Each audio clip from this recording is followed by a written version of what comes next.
Hello, and welcome back to another episode of the After the Timeout podcast, sponsored by the IBCA. We are a global podcast that shares the passion for the coaching profession. You will hear the stories of coaches from all around the world. We are covering the profession in game, outside of the game, and anything in between. As always, thank you for listening. We look forward to sharing the coaches' stories with you.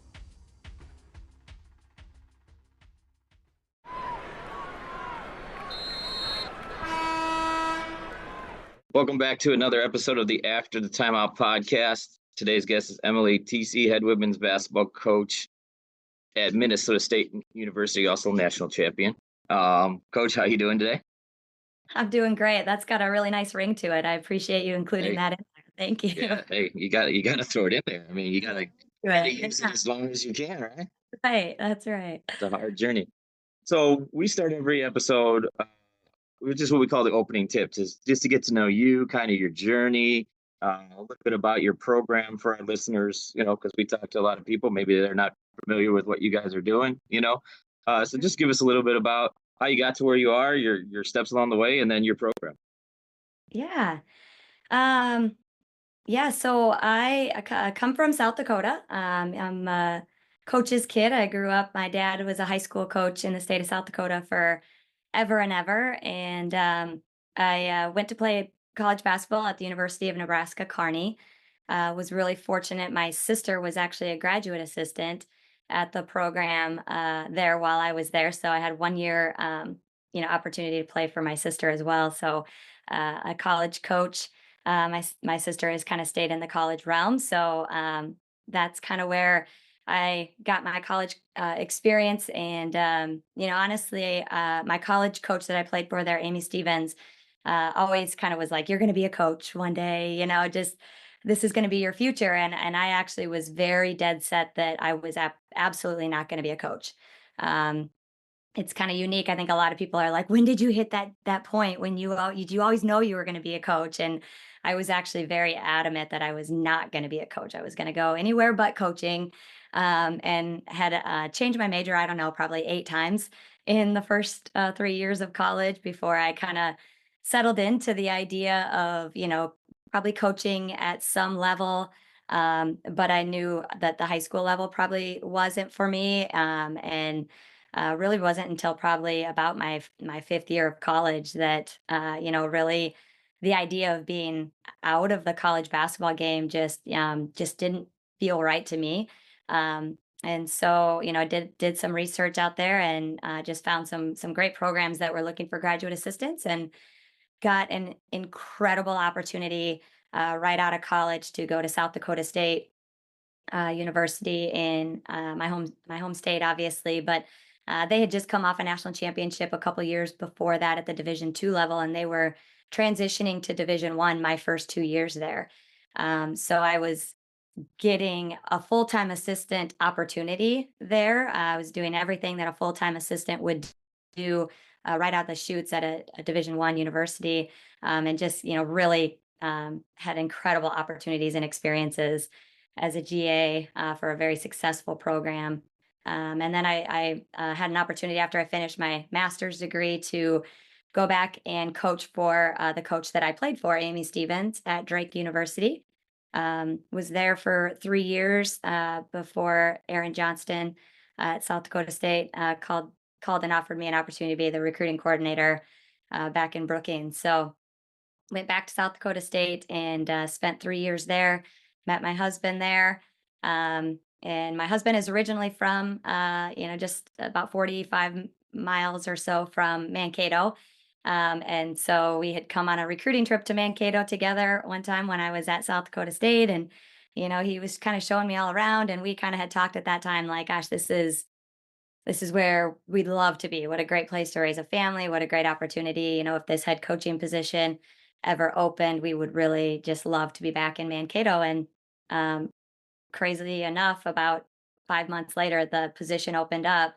And yeah, we made the move to Minnesota, and we have just loved it so much. This is exactly where we want to be. And it's just been incredible for us and for our family. So, Coach clearly likes cold weather. All I heard was South Dakota, Iowa, Minnesota. Yes, upper Midwest. I don't know what I would do without that long winter. So, kind of a unique perspective. Todd and I like to do our homework on every guest and their kind of little intricacies of their career. And your team has definitely had some recognition for being at the highest GPA. And you've consistently had high GPAs in the past. So I'm going to kind of break this up into two parts. But, first, how do you kind of help your players maybe balance school, basketball, personal lives, etc.? Yeah, I think something that I feel is really valuable for our student athletes is, we empower them to kind of figure out what works best for them. I've been a part of programs that have done anywhere from 2 hours of study table to 10 hours of study table each week, and I think as we've kind of looked at it, just requiring players to do the studying when we say you need to do the studying, and you're going to go to this tutor because we said you had to go to this tutor. Just you don't get the same value out of that as much as you do when players know what kind of works for them. And so I think a lot of it is just really kind of getting to know our student athletes. And we do what we call academic teams. Each coach on our staff has a small team that we I don't know, monitor. I don't know, I guess really it's not so much about the monitoring as much as it is about biweekly or once a month, depending on kind of where they're at in their journey with MSU. But just touching base on how is this class going, and just what are the struggles, how does each player learn, and just kind of getting a feel for them and how they feel academically, and then just kind of steering them to some great resources that are available. Um, I think a big part of it too is we have a team that's really driven and they love to help each other out. They'll share their Quizlets from a class that they maybe have taken or their note cards with each other, and they support each other so well academically, and they feel like they can be real and vulnerable when it comes to the academics. They don't have to put on this front of "Oh, I'm doing great, I'm doing great." They can be honest with us because, we just have that consistent meeting. We have that type of connection just within the players as well. And so I think that's really important. And, as you kind of brought up how we help them manage their social schedules, and academics and basketball. I think our players really appreciate, we try not to deviate away from our monthly calendars. We'll set out, our practice times, our film times, our team building, lots of things that's on these players' plates when you're, talking about training room and lifting. And it can be a lot, but I think where they start to experience the most amount of stress or feeling overwhelmed is when it's thrown on them at the last minute, or the schedule has changed, and we really try to stick with that because we want them to be able to look at their week, be able to plan out like, gosh, some great study group time could be this time during my day, or, looking ahead to next week, I need to set up a tutor meeting, after practice is over or whatever that looks like. Um, and just, really reinforcing some of that time management. I don't know that we have like this perfect solution or a great app or anything that's really out there beyond just trying to get to know our players individually, trying to just really help them to see their day for what it truly is. I think sometimes Janae Morton, one of our assistants, she always comes up with this phrase about take one bite of the apple at a time. Sometimes you see this apple and you feel like, gosh, there's just so much that I have to do to get this apple. But really, all you have to do is just take one bite at a time.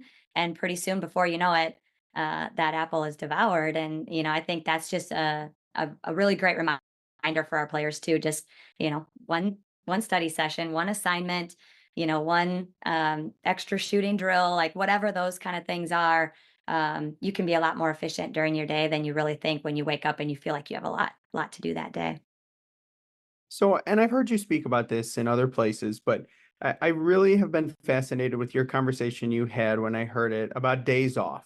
I think, when I started as a young head coach 10 years ago, I felt like it was every day we got to maximize, we got to get better, all these things. And kind of as I've aged, especially on Fridays for high school kids, I try to kind of sort of give them the day off if we don't have a game. But I would just like to hear your thoughts a little bit more about just being intentional about just saying to the players, you know what, today is your day off.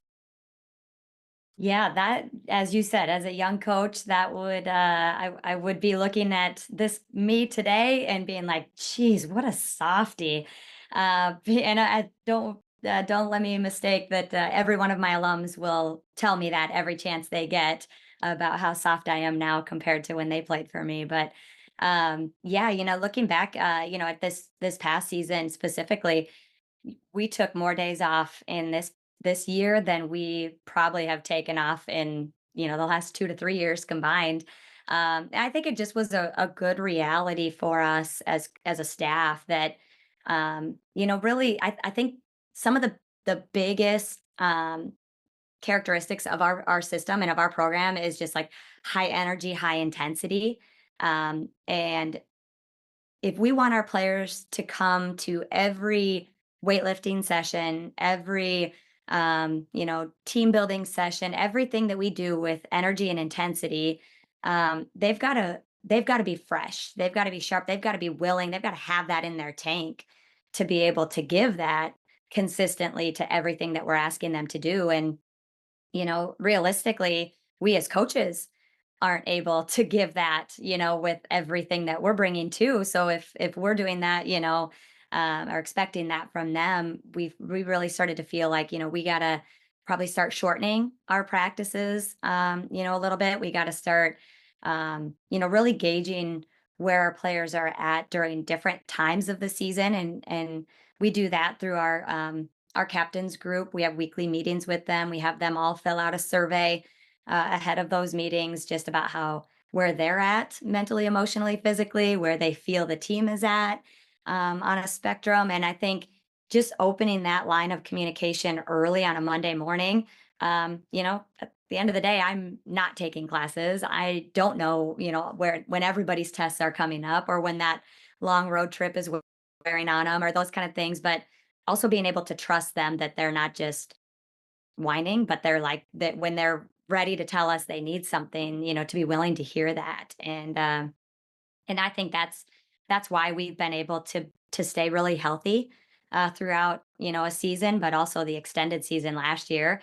And to be able to maintain that energy and that intensity. And our team was just playing with just so much just joy and excitement come the end of the season. We were playing a month longer than we've ever played before, and it's easy to kind of start to feel like your energy is being drained. But I just think they played so spirited because of just the focus on the days off, the shorter practices. That when you come, bring it. Let's get through it. Let's get in and get out, and then we can move on. We don't have to be in here for 2 hours or 3 hours every day to get what we need to get out of it. So I want to go to recruiting next, but when you're talking there and answering the question, which was awesome to kind of learn about how you do it. But you mentioned, all the things that go into college basketball, right? I coach at D3. It's not much different. They have conditioning, they have lifting, they have, you said study table. That brought back flashbacks. I used to work study table. Oh man, anybody who's coached long enough has had study table, and we all know that's not the greatest time. But how when you're and I'm going to break this up in a couple parts here, but when you're recruiting your players, right? I think a lot of times maybe high school players don't necessarily realize like there's all these things, right? Like they don't really know it. So how do you kind of give them that picture when you're looking at somebody to say this is what it's involved to make sure that's somebody who's going to stick with that commitment, right? Because it doesn't do any good for them or you to have them come in. They're like, oh, I didn't realize, and then So how do you go about kind of communicating all that to your players? And then I'll follow up with a couple other things. Yeah, I think in the recruiting process, we're firm believers in like, hey, this is who we are. And we might maybe scare some people off. We might come across as a little like too upfront in the recruiting process. But kind of to your point there, like we would rather be completely upfront, as you're going through this process, know who we are, know what our expectations are, and then decide if you feel like you can meet those expectations, as opposed to, just kind of selling this fluffy picture of everything's great and it's easy and you'll do great. And then they step on campus and it's like, whoa, what? Like, what is the expectation here? And then that's not healthy for anybody, because now we have to challenge them and push them and put them in uncomfortable spots. And, maybe they're not as willing to get out of that comfort zone. And so, just through the recruiting process, we're very clear about, just academically, like what are our expectations with academics? And, you know, our team has done very well academically. It's nothing that we as coaches are like, class checking our players all the time and, doing those things. But we have high expectations that, if there are extra support services in a class that you're struggling with, like you need to do those. You need to reach out. You need to get what you're capable of getting in those classes. And, really most of the players on our team are on some level of a scholarship. And like that's the expectation, is that academically you're gonna do what you need to get that done.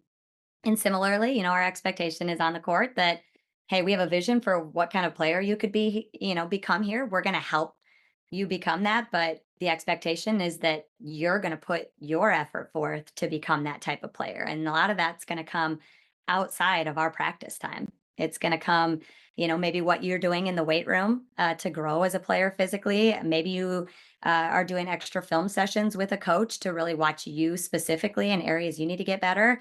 And a lot of it, I think, is the effort that our players are putting into the gym.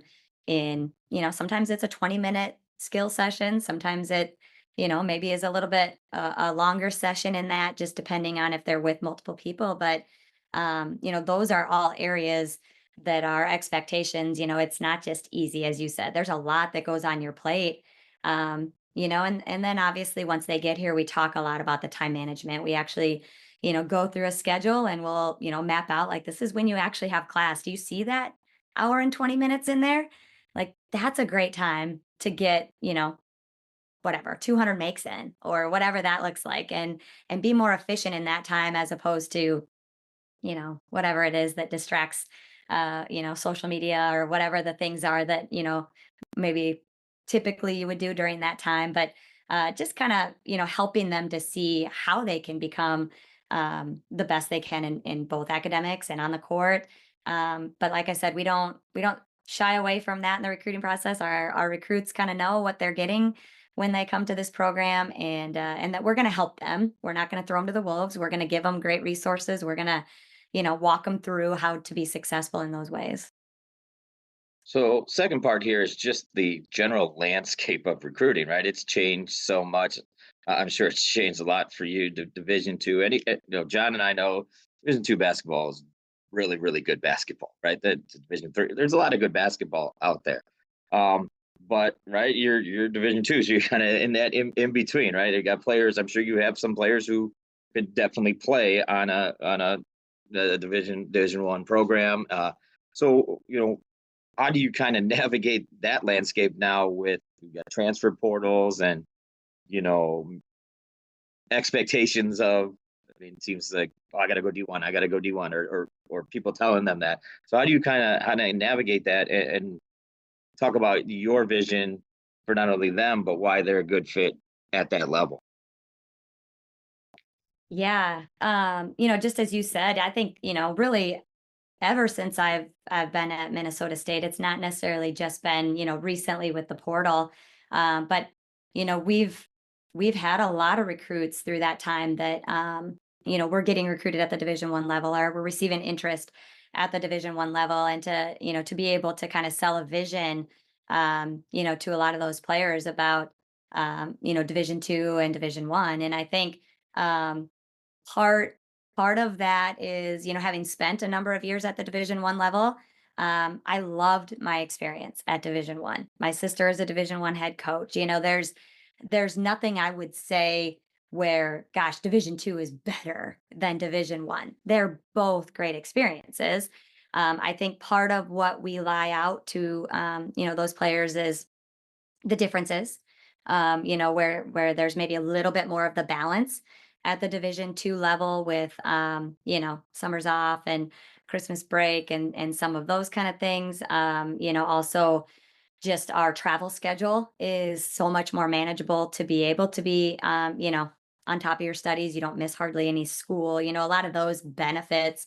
I think we're also really fortunate at Minnesota State. We've got um, a great support here. Our facilities, our campus is, a Division I caliber type campus. We have Division I men's and women's hockey here. So we have an administration that knows how to support, at a high level as well.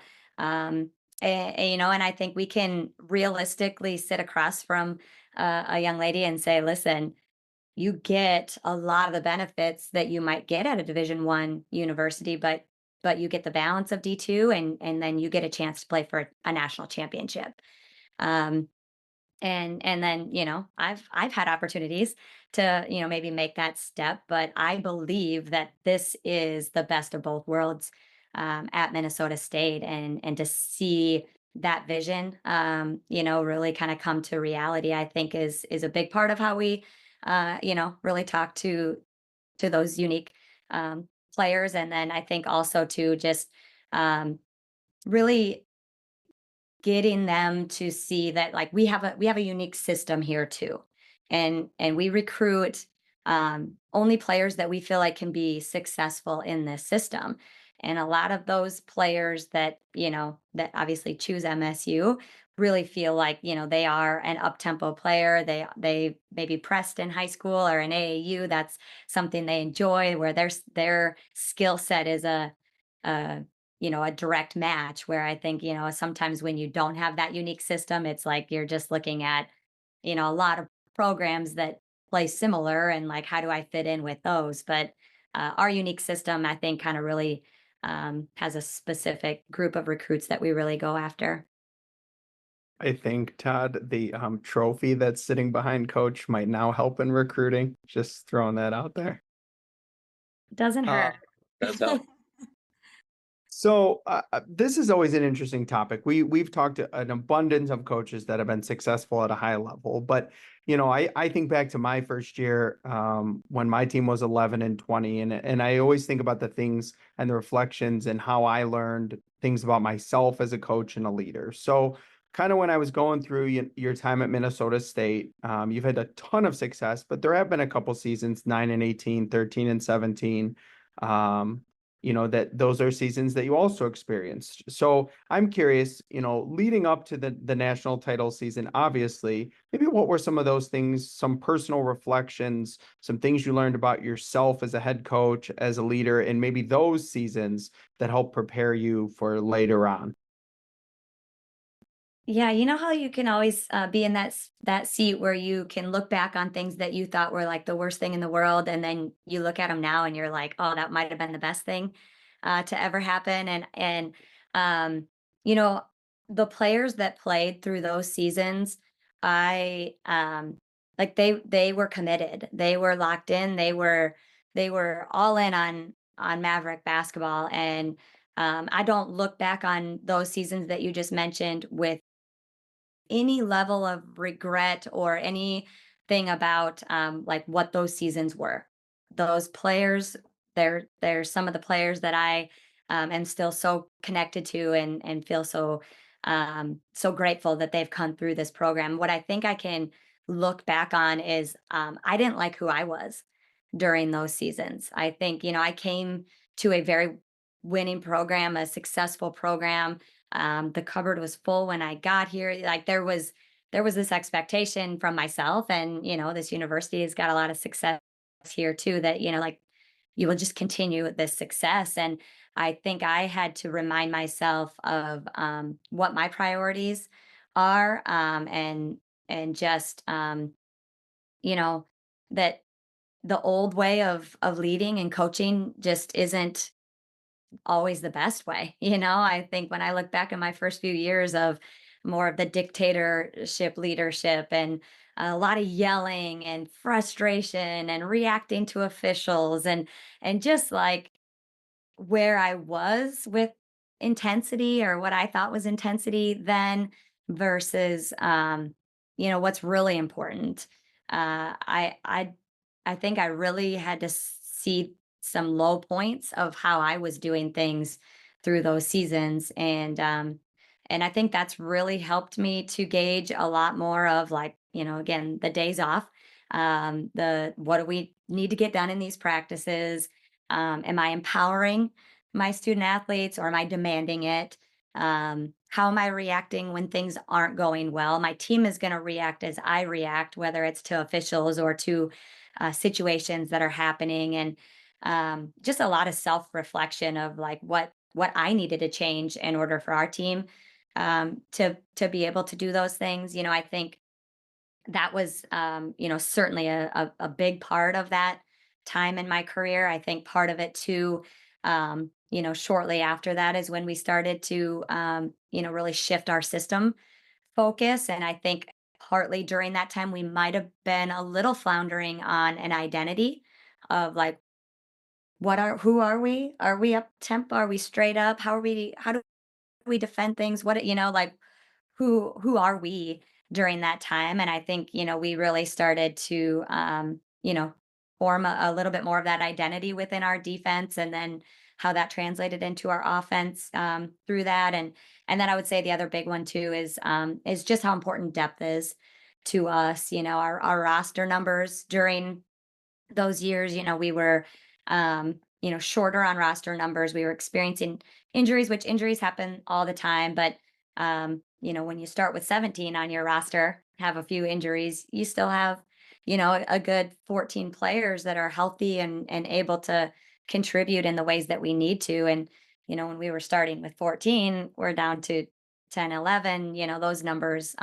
It was just a lot harder for us to do the things we need to. So I think that reminded us, like, hey, we got to keep our numbers up. We got to, continue, um, to now with the identity that we have, recruit toward that identity. And then again, just constantly still growing in myself, and holding myself accountable to those things that I have learned through that stretch. So, just a quick follow. Todd and I talked to lots of coaches, and the grand majority will say, and you, I'm sure, will say and agree, that the majority of the way you play is based off of the talent and strengths of the players that you have. But I'm always also just curious if you also believe that part of the way you play is just based on your personality and the way you are as a authentic person, because I think sometimes we can say we want to match it to the players and the talent that we have, but then sometimes it doesn't also match who we are as an authentic person. And then I sometimes see coaches that will coach in a way that they believe matches their team's strengths, but may not match their personal strengths. So I was just kind of curious of your feedback on kind of that piece of it. I think when I said at the beginning, the expectation that we have with like our players bringing energy and intensity to like everything that we do, I would definitely say that those match me as a person. I am a very high energy.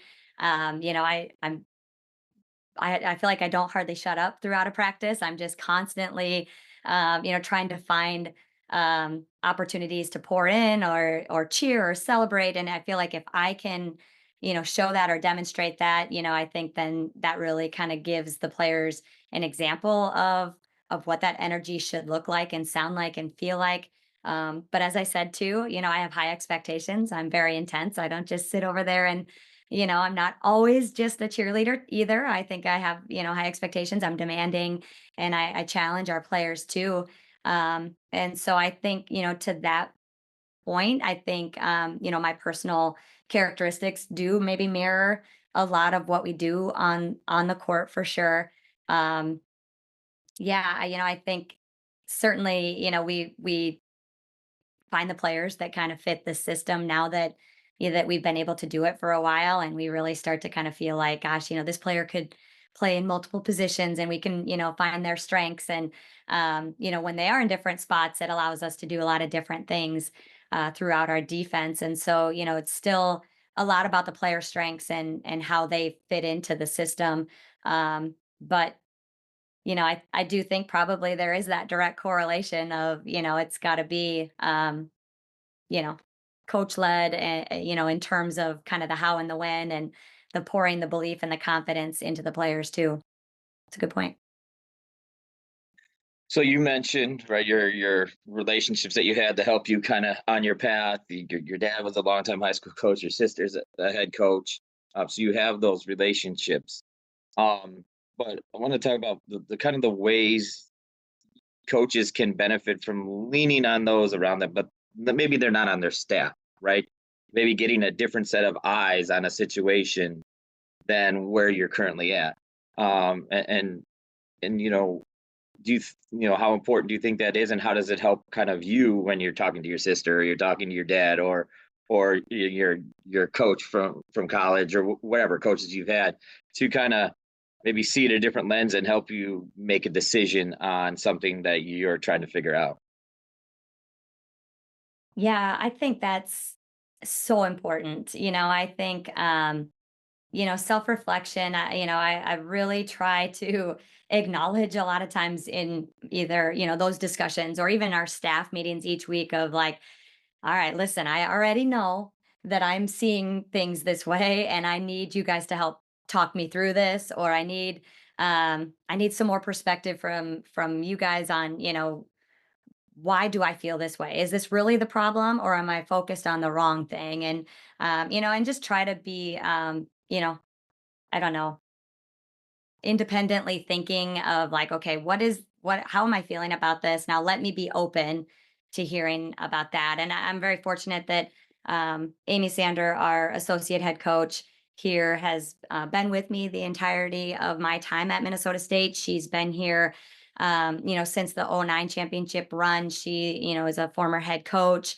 She is so valuable and so important to me because she is willing to see things in a different way. She's willing to always bring up her perspectives, and a lot of times I think she really helps me to see things through those different lens. um, but as you mentioned, I think sometimes those phone calls from my dad about just like, oh gosh, that rotation or, whatever that is. And my immediate reaction is probably like, oh, it's fine, and I don't want to hear it.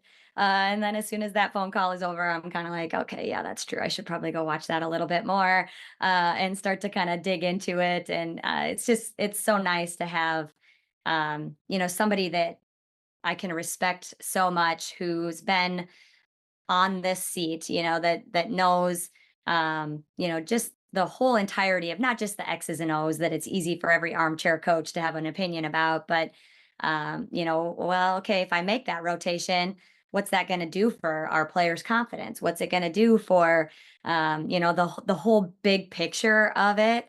Um, and that's probably more than anything where having my dad and my sister has been so important to me, when it's the tough decisions, when it's, how is this going to affect the team or a player, to be able to speak to people who have been in this seat or are in this seat, and how to communicate it, and what are the ramifications of a certain situation.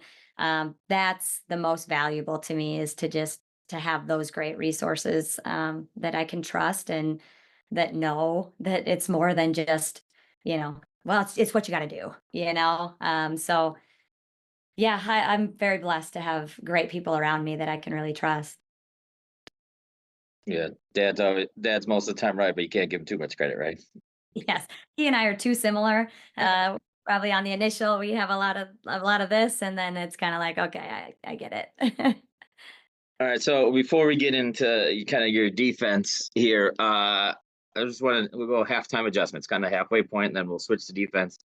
I guess just in general, right? College is awesome because I love it because you get those stat sheets at the end of the first quarter, halftime, things like that. You have different analytics you can look at or different things on film. So I guess in general, whether it's in game or after a game, what kind of things are you looking at to know, hey, we're struggling here? Maybe, not only obviously we're going to talk about your defense, but offensively too. Like, what are your kind of key, whether it's stats, whether it's, whatever it may be for your program to kind of know, okay, we need to fix this, or we're struggling with this. We got to work on this in practice, things like that. Yeah. I think a big part of, just because our defense is so aggressive and it creates a lot for us, it's a lot of about our what we call like the givens, the ones that we know, the layups and the free throws. Those are usually where we get a majority of our shots, at the rim or close to the rim, just from our defense, kind of creating for us. And I think a lot of the games where we'll feel either really good about ourselves going into halftime or those adjustments, or where we're a little like discouraged is, either A, is our defense not creating enough of those shots for us, and that's why we're not getting maybe the production on both ends of the floor, or are we getting the shots and we're just not converting them? Those are the ones that we got to be able to convert on the high percentage shots. And so to kind of be able to reinforce like, hey, the offense isn't the problem. It's not that we're not getting the good shots. It's just that we don't have the right focus right now to put the ball in the hole and get the free ones. And so I think that's generally is like, is our defense creating the shots we want? And if it is, then we got to be able to get the shots that we want. Then we should be able to kind of in those remaining possessions, then we might have to work a little harder for the shots that we want, through an offensive look or a set or those kind of things. But I would say those are, two big ones. We do have a series of, I believe it's 8 goals that we reflect on, especially after the game. We do reinforce those, throughout the game about, gosh, our turnover margin, isn't where it needs to be, or hey, we've only got 5 assists and we need to be up in the 7, 8, 9 category at this point in the game. And how are we moving the ball, are we converting, those kind of things. So we try to take the feeling out of success, like, do we feel good because we won but it wasn't a great game, or do we feel bad because we won but we didn't play great, and we try to take that feeling out, and instead use measurable, statistical categories that show like, hey, were we at our standard? Were we at our standard with intensity in our defense? Were we at our standard with, what we were forcing teams to do, with how we share the ball, with, what we created out there, and let that kind of guide us on what we want to improve on or how we can get better. All right. So as we go into the second half of the show, for anyone that's new listening, we focus on a specific topic with our guests. For Coach, we are going to focus on her motion defense. First of all, Coach, I am stealing that term, motion defense. For those of you that have never seen Coach's teams play, just some key statistics from last year. They were second in the nation in steals. They were second in turnovers forced, and they were first in overall forced turnovers. Also, I don't usually do this, but I talked to Coach off the air before the show and told her just how many clips I have watched, thank you to Todd, of her team, and how excited I am to talk about this. So let's kind of get into it. So we're going to really focus with you on the press piece, the full court piece of your defense. So first of all, maybe take our listeners through just maybe like the building blocks, the foundation of the press piece of the motion defense, maybe just the basics, and kind of what you do on a make, what you do on a miss. I don't uniquely, we don't call our defense a press. I mean, obviously we talked about the motion defense, but we just call our defense, it's a full court defense. Essentially our defense, as I talked about, where we tried to really develop our identity, and it really started with our defense. We established a half court pressure defense, with principles of, trying to keep the ball out of the middle of the floor. And we just kind of started as a staff in a staff meeting and started like, okay, if we start with this piece, how do we like build around it? And just, I don't know, kind of um, whatever, just started putting it together. And it just started with that. Like when the ball's at the 3-point line, here's how we're going to try to keep it out of the middle and we're going to try to rotate around it. And then, after about a year or so, we started to feel like, gosh, it's hard to kind of get the ball out of the middle of the floor if it's just coming down the middle of the floor. And now how are we going to get it there? So we just started kind of feeling like, maybe we should extend it a little bit just so we have a better chance of success to get it where we want it to get, as it starts to get across half court. So really for years, or at least 2 to 3 years or so, that was all it was. We called it our shell, our full court defense or 3/4 court defense to just help establish the defense that we wanted once it got into the half court.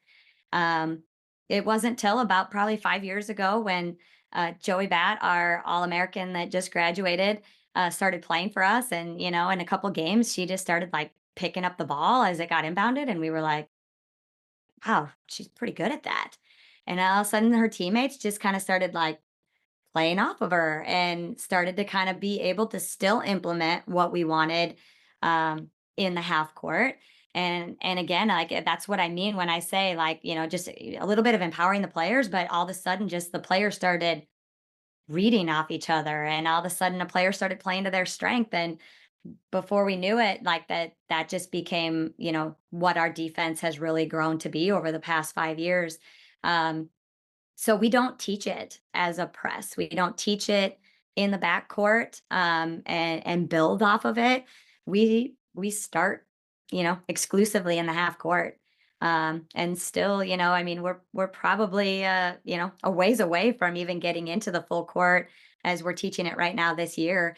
What we're trying to teach our players is when to be aggressive, how to be aggressive, when to knife passing lanes, go aggressively in a way to make a play, but if you don't get it, can you find a way to stay in the play? And then as we start to do those like one-on-one, type ideas, I think our team starts to like really evaluate like, gosh, this is where she's really good. And oh, she gets a lot of those. And who can do what type of strengths out there. And then we start to build the pieces around it in the half court. And now they start to be able to read like, hey, I know she's gonna go for that. And if she doesn't get it, I'm ready to rotate and help her. And we're going to have a scramble and a rotation. And it's more just about teaching that part of our defense that it's when and how to be aggressive, how to have each other's backs, how to read off of each other's strengths just in the half court. And then when we start to talk about the same concept in the full court, we just try to use those same ideas, like, hey, what are her strengths? How is she going to be playing the ball here? Um, and so if she goes for that and she, maybe doesn't get that one, what is our rotation? And just starting to kind of build conceptually within strengths. And as I said, we have a lot of versatile players where, we have a 6-foot point guard who can be on the ball a lot. And she brings a very different strength from, at times our 5'6" point guard. And so if one of them is on the ball and the other one's off the ball, and you're just seeing different ways for our second line to play off of two players who bring two very different strengths on the court. And it's so much about reads. That's why it's like I wish that so many awesome coaches have been reaching out to us about, talk to me about your press. How do you build it? What are some drills that you do? And I just feel like I'm like, I wish I had like this awesome thing that I could put together and like, here's how you can run this defense. It's just not that. It's just getting a team who can, anticipate well, who can play confidently, to be aggressive, and then just learning how to play off of each other. And it takes time. It takes a lot of time. Like again, you look at our record last year after our national championship, we started the year 2-4. It wasn't like we just stepped on the floor and we were number one in the country through the entire season. Like it takes time to build that trust, build that confidence, to really build a motion offense or a motion defense. And as we started to really get comfortable with players and roles and those kind of things, now you started to see those things really take off. But Yeah, there's just really isn't a great like buildup of that. Now, I guess what I would answer your question of like how do we teach it off of makes versus misses or those kind of things? It is still with the idea that can we get the ball to a side and can we at the end of the day, find a way to establish our half court defense. If we didn't find an opportunity to trap, if we didn't find an opportunity to force a tough pass that led to, a pickoff or something like that, um, we want to get the ball where we can get it in our defense to have the most success in the half court, and we do that off of every press or every miss, every make, every turnover, every steal. We've got to find a way to kind of funnel it and get it to the side of the floor. So I do want to build on that because something I did notice on film that you guys do very, very well, and your footwork and your ability to really side it, and almost to the point where sometimes it's almost at like a 90-degree angle. So what are maybe some ways? Let's just maybe not necessarily focus on the press as a whole because it is a lot of reads and concepts, but maybe let's just talk about the footwork. What are some things maybe you guys just do to kind of incentivize, promote that footwork that really gets them on the side of the floor? Yeah, I think again there, it's still player strengths. I think some of our longer players, the way we really talk to them about, kind of using their arms and their length to really kind of create where we want to get the basketball is very different than again maybe our 5'6" guards who are really quick and they're going to use their feet a lot more to try to do that. We do not shuffle in our defense really at any point. We don't shuffle when you're off the ball. We don't shuffle on the ball. Everything is a sprint. And so, I think again, if you're trying to drive somebody in a position where you're not always between them and the basket, a sprinter is going to beat a shuffler any day of the week. And so, we talk a lot about kind of the turn your hips and run idea to use your length to try to cover up space. Um, but it's still a lot about anticipation. That's the biggest part to, I think, any successful defense, whether you're straight up, whether you're a pack line, like a lot of that stuff just really is built off of anticipation. You've got to be able to beat the ball in order to have success. And so, if we are turning our hips and running and somebody, changes directions, like we've got to be ready to turn direction and beat them that direction. And so, it's a lot of like basketball IQ. It's a lot of like, just trusting that your instinct is going to allow you to stay in the play there too, and anticipating when you feel like you've got somebody where you want them and they're not going to stay there, then you got to be ready to beat them to the next spot so they have to stay there. Okay. So with all that being said, we're going to go back to the recruiting aspect of it, right? Because when you're recruiting, sure, there's some teams that maybe press, they do those things, but your system is different than most. So when you're going, you see a player you're like, okay, maybe like how do you kind of pinpoint of through conversations, talking to coaches, AU coach, whatever it may be, of yeah, they could do this in our system. Obviously, there's physical traits, right? You said you had a 6-foot point guard. That helps, right? I mean, come on, let's be honest, right?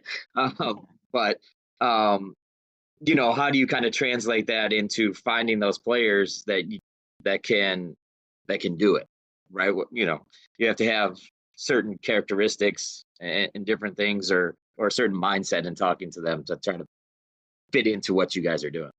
Yeah, 100%. I think obviously it helps when we've been able to see a team that presses.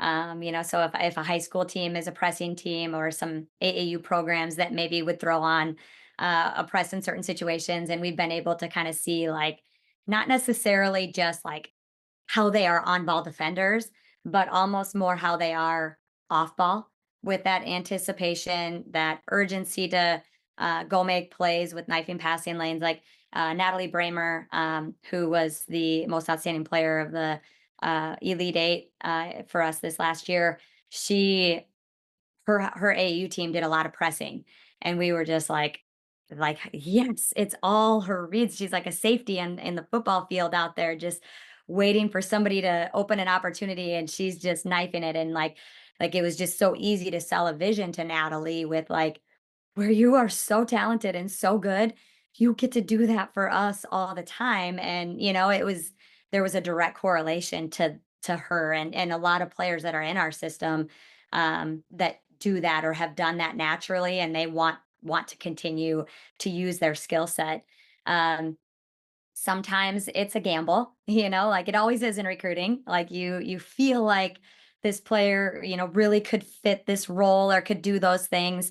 And it's our hope that by being around other players and watching them do it, that they will also pick up on the tendencies and those kind of things.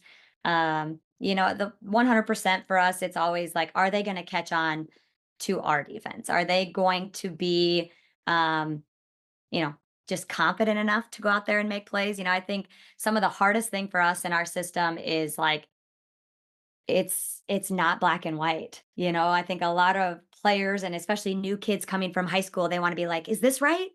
Is this where I was supposed to be? Oh, did I do that wrong? And a lot of times our answer is, did you get it? Because if you didn't get it, then you did it wrong. But if you got it, I don't care what it looked like, And so just trying to fall in love with the gray area of like, it may look different every time, And sometimes you got to do the dead wrong thing. You got to be in the exact wrong spot, but make it right because you went all out and everybody knew how to rotate and play off of you. And in any uncertainty, any half speed, oh, maybe I should, will break down every part of our defense. And I think that can be scary as a freshman coming in, playing with a lot of talented players around you, and you don't want to get in their way or make the wrong choice. And that's the only wrong thing you can do in our system. So that's, some of that. Like, yes, we're recruiting players that, you know, we like the players that have pressed before because they generally have a lot of those tendencies and we don't have to teach it. But there are still, some like, are they going to be willing to go for it right away? Are they going to make that transition quickly, or when will they get there? That's always the question.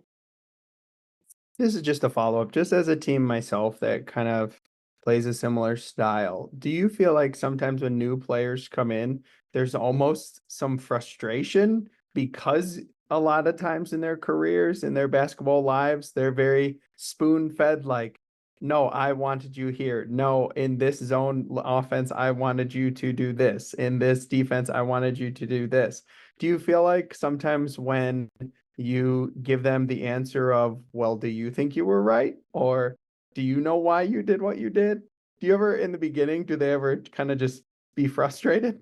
Frustration is high. Yes, frustration is high. And not only are we not giving them answers, we're basically breaking everything they've ever learned defensively. No shuffles.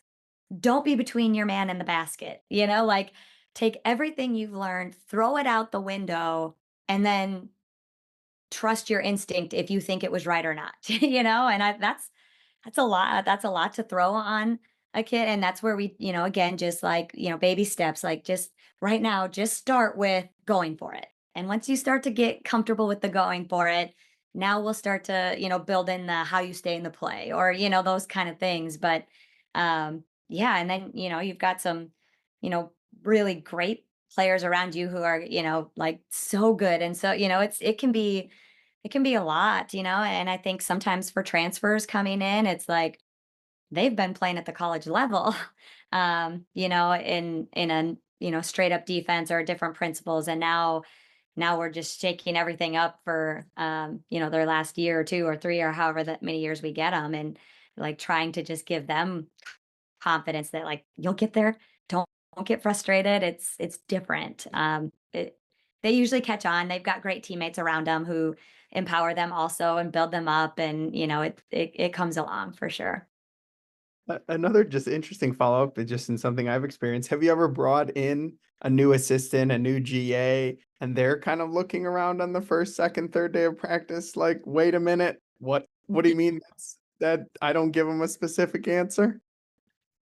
Yeah, I think so. I think a lot of just how we build things, you can kind of see the pieces, and certainly as we're like teaching it right now, we're a week and a half or 2 weeks into preseason. We are trying to give them a lot of like, if you do this and you be here by the time this happens, most times you're going to have success in that. So, everything is pretty detailed to start. But then as soon as we, do it, and if a kid makes it like look very different, that's where we're usually like, okay, I can get behind that. You got the deflection. So fine. That worked really well that time.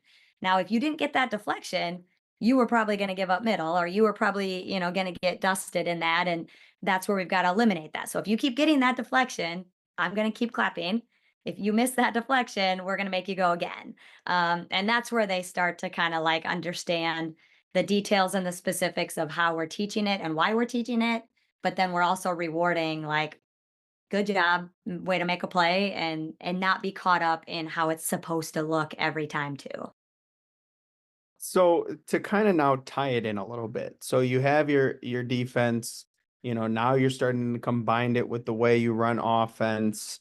How do those two things kind of connect? And just something I was thinking about as you were talking, do you feel like because it's more read based, because it's more concept based, you do a little bit more 5-on-5 than and a little bit less breakdown just so they can see those reads in a more 5-on-5 situation when you're kind of going with defensive and offensive flow together?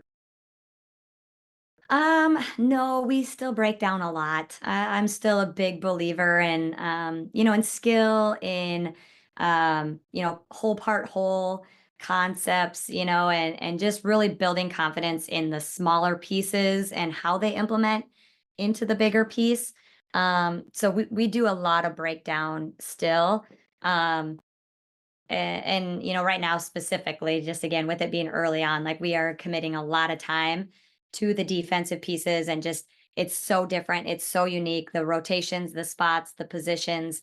I just feel like, and we have 7 newcomers this year. Last year we didn't have 7 newcomers. We had a pretty veteran team, so we didn't have to maybe spend as much time in the smaller breakdown stuff. But I don't know. I think being able to really buy into the little pieces of, you know, when the ball comes here, this is where we're going to try to rotate and keep it.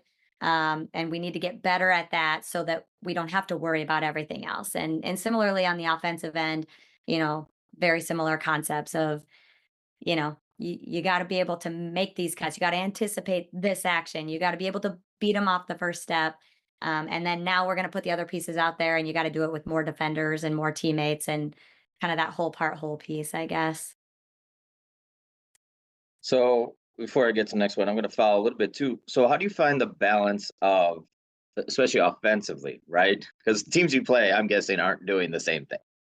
They're, doing whatever. It could be pack, it could be, maybe typical pressure man to man, whatever it may be. Right? There's all kinds of systems. So how do you find the balance of getting your players to kind of see those things too, right? Because your defense is working on this and this and this, and they're not going to play against that every game. So how do you find that balance, or how do you go about that in practice of preparing your players for what your opponent's going to do that game as well?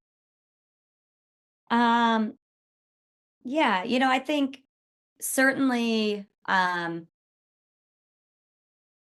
so we feel like about, call it, I don't know, anywhere from like 40 to 50% of the time offensively for us is going to be created from our defense. It's not going to matter necessarily how a team defends us. We either created a steal that got us something, we rushed a quick shot so we can outlet.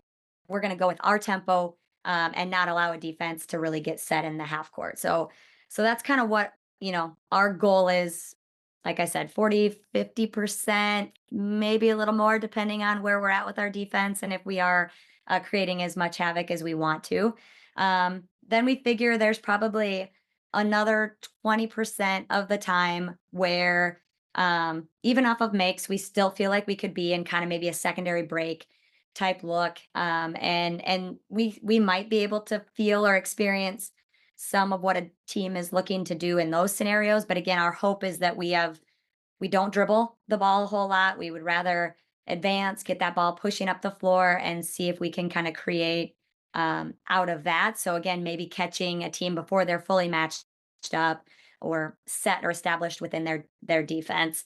Um, then the remaining, 20-ish% of the game or so is where, we have to still be effective in those dead ball scenarios, or the defense is set, whatever they're looking to do. And we've got to find a way to get into our offense and get the reads and the looks that we want from there. So, so certainly we spend some time on that. I talked about the individual player sessions that we do. We might work with some of our what we call creators, the players who create a lot for us, off of cuts or off of penetration in the half court, and just what their individual looks might be based on how a team is going to defend us, and help them to feel that and see that in individual sessions, and then carry that into some half court work throughout the week. But again, I think at the end of the day, we're talking about 20%. Hopefully, again, if our defense is the way that it needs to be for us, 20% of our offensive time is hopefully in those scenarios. So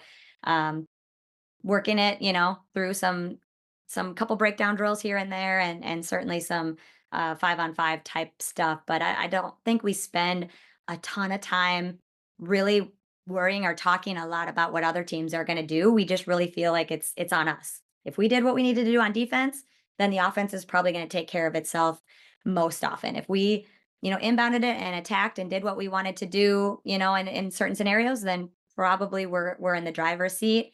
And so that's probably more of our focus. And I think what gets our team really excited is we just don't spend a ton of time talking about other teams or what they're going to do, other than like obviously scouting their press attack and those kind of things. But So, all right, that leads perfectly. And then you've been doing it, for a while. Teams start to look at it, they see it, right? I mean, I said John film, right? I can see it. I can watch what you're doing.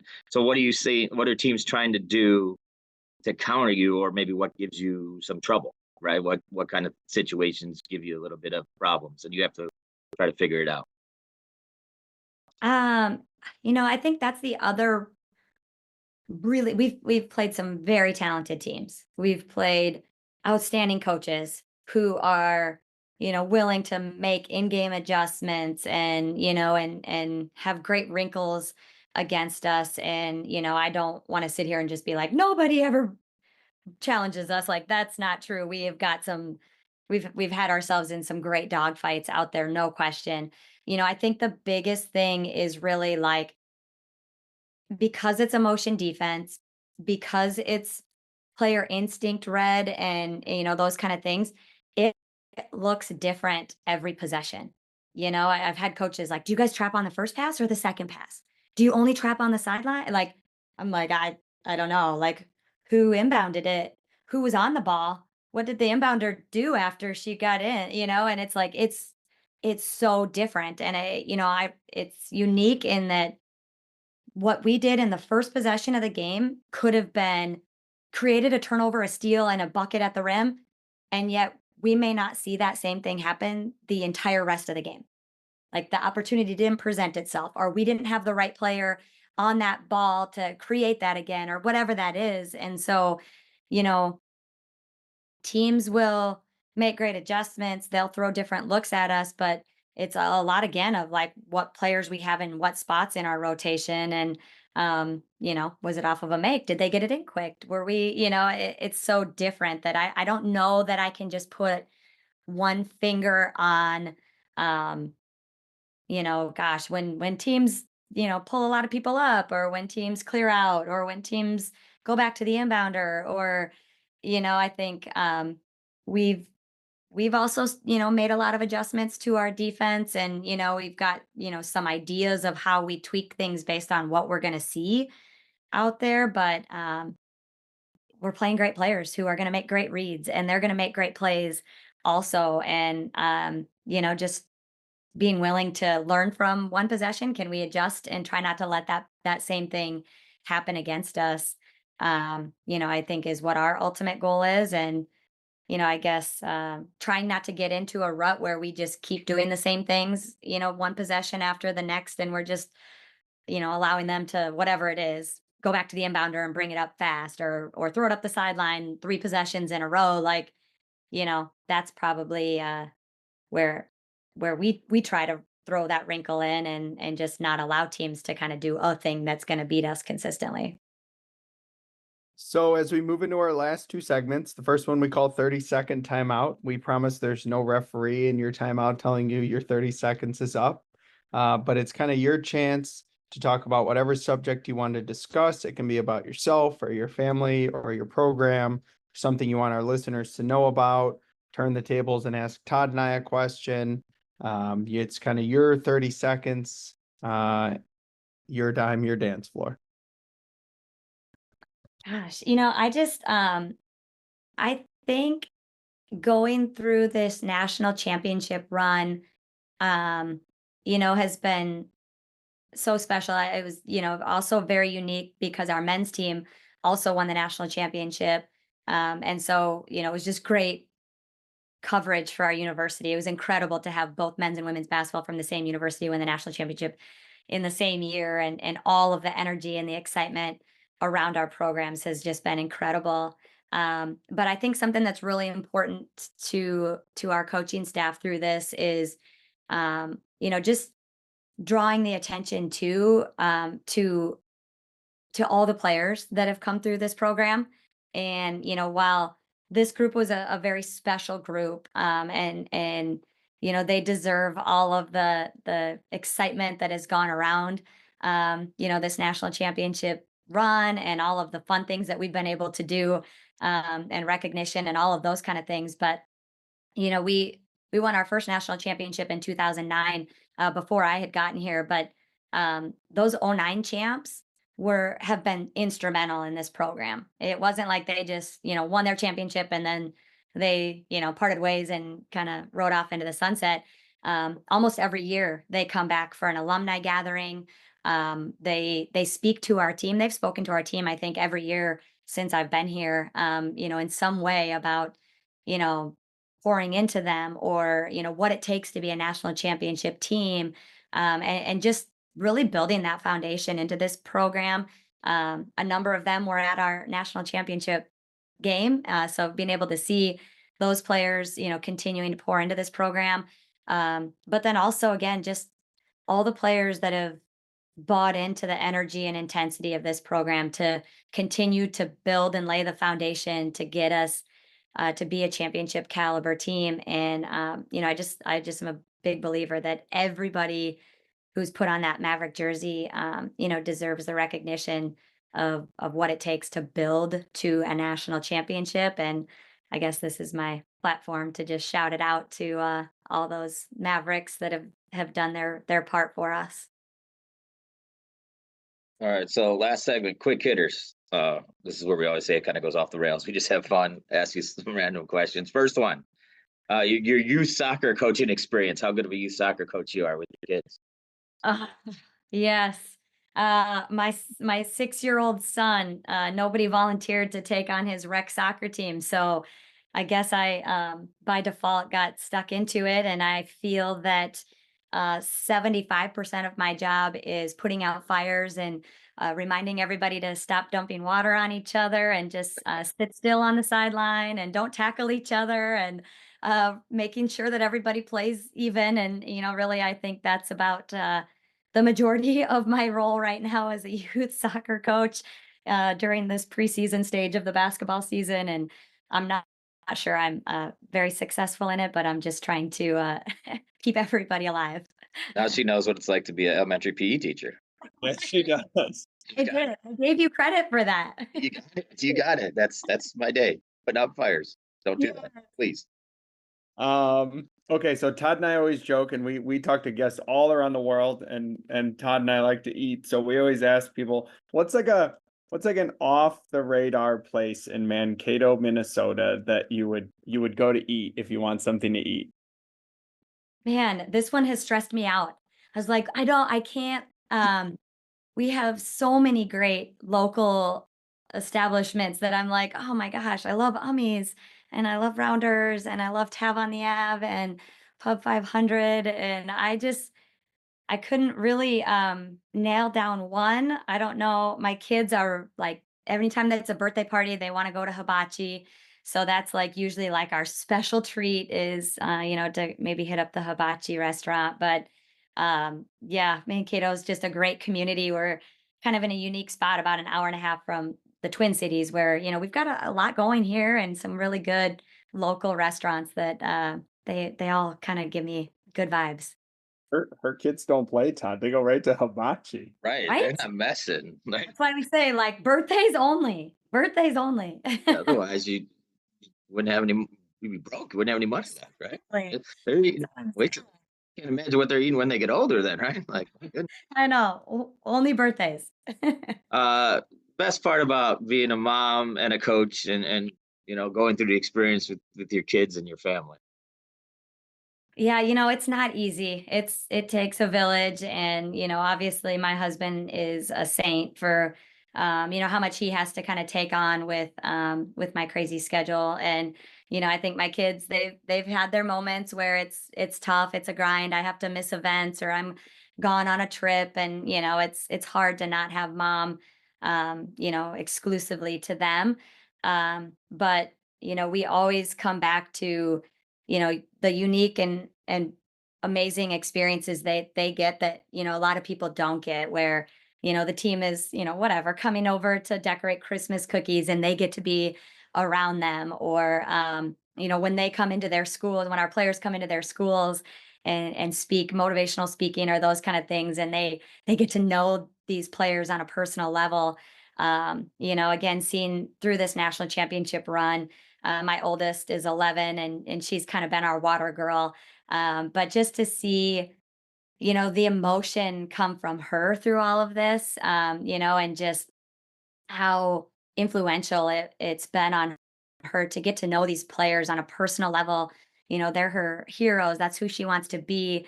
To see them do something so special. I think it's just it's taken her to a whole different level of enjoyment and excitement and passion for the game, but passion for being a part of a team.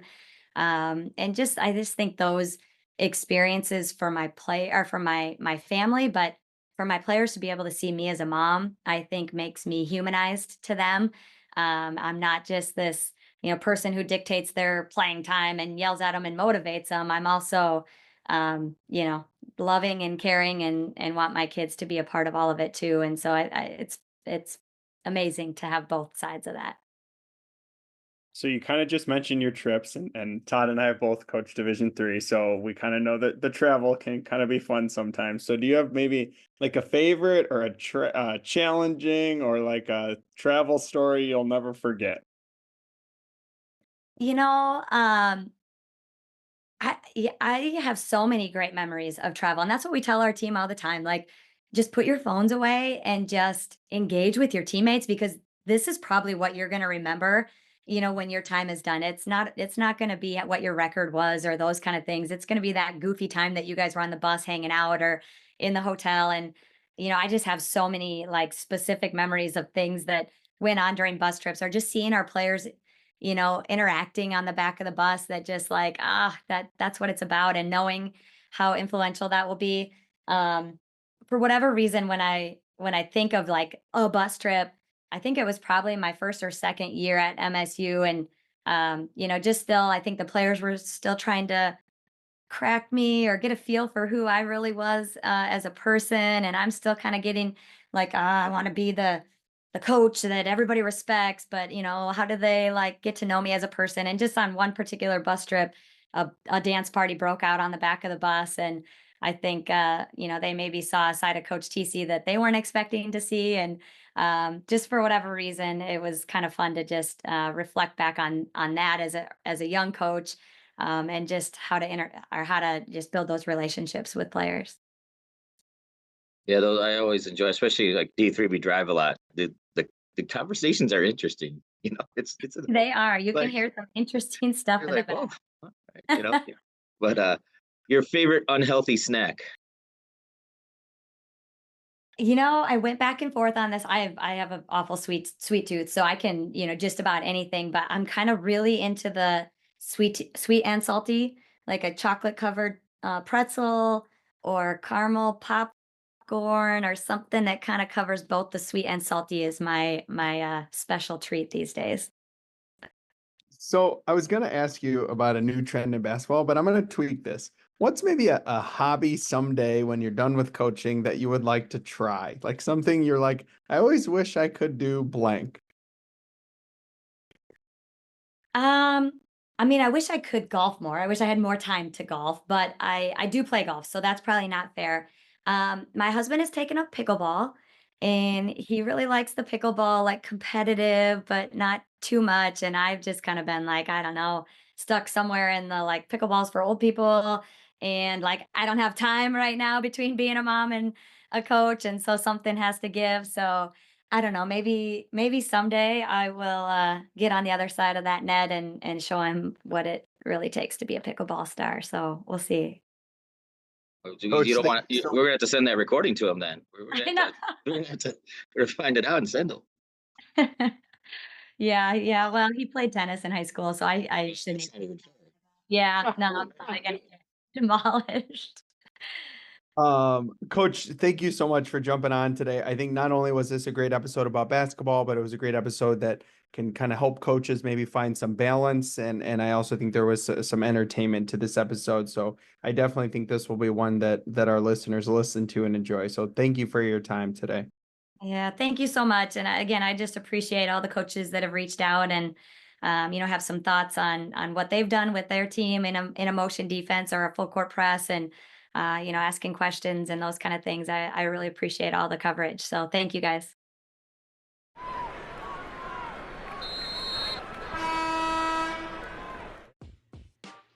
Thank you for listening to another episode of the After the Timeout podcast in partnership with the IBCA. Please be sure to rate us on whatever platform you are listening and give us a 5-star rating. For more show content and updates, please follow us on Twitter at After the Timeout. As always, thank you for listening. Tune in next time for more content on the court, off the court, and anything in between.